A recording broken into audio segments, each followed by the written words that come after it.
In this tutorial, we're going to look at a couple of built-in array element finding methods that were introduced in ES6. So these are really simple functions but are really useful for when you want to check if an item exists in an array in JavaScript. So the two methods are find and findIndex. So the find method asks you to return a Boolean expression, which when matched will actually return the value in the array.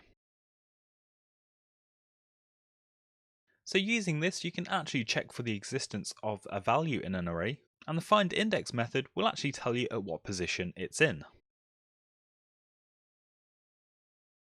So because you're using a Boolean expression in the callback to the find and findIndex methods, if you're working with other type of data, you can customize it to those needs.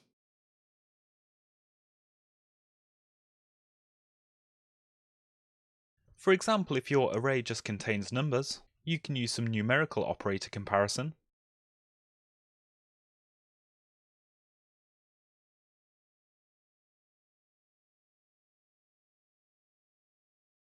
And if you're working with an array of objects, you can access the object's properties as part of your expression.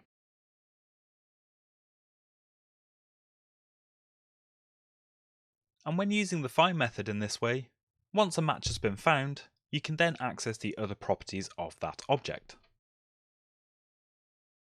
So that's just a quick overview of the find and findIndex methods. You can achieve the same result with ES5 methods such as filter, but these new ES6 methods provide you with some convenience.